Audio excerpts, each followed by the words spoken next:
Honourable Speaker, let me remind us all why we are here this afternoon, and that's because we have a budget impasse and that the GNU has not been able to thread that budget needle, having been in government together for 9 months.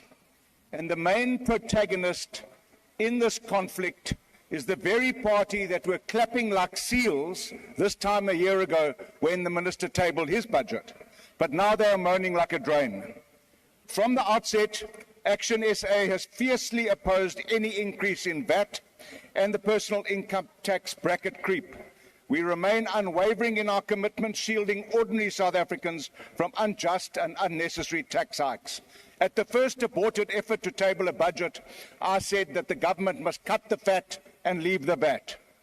ActionSA chose to recommend changes to the fiscal framework rather than amend it outright because an amendment would have required the Minister of Finance to redo the entire budget process.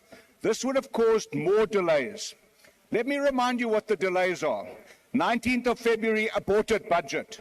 21 days later, 12th of March, presentation of a budget.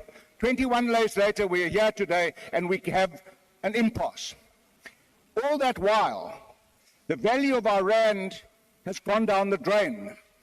The rand to dollar value has decreased by 1.1%. Rand to pound, 1.2%. Rand to euro, 1.1%. That's making South Africans much poorer than a proposed increase in VAT that we object to.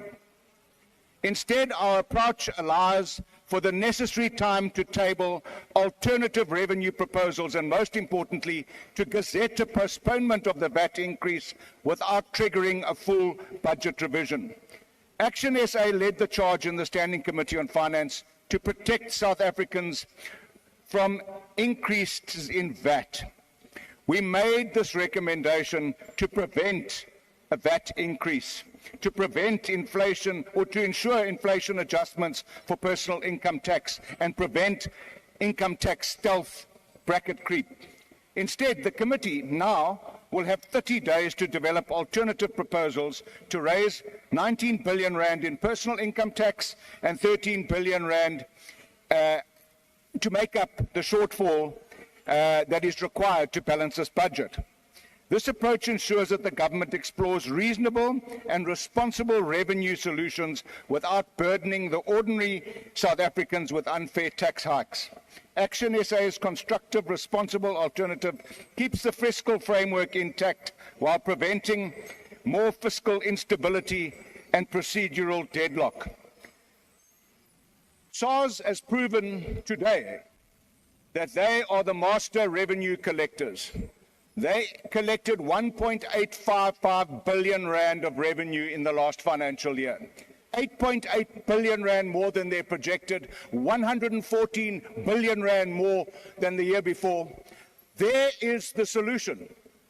The solution lies with SARS doing its job and this House empowering SARS to do its job, not by taxing poor South Africans, not by exposing South Africans to bracket creep. We now have a month to fix that, and I hope that this House will put South Africans first and put their parochial priorities in their pockets. Thank you.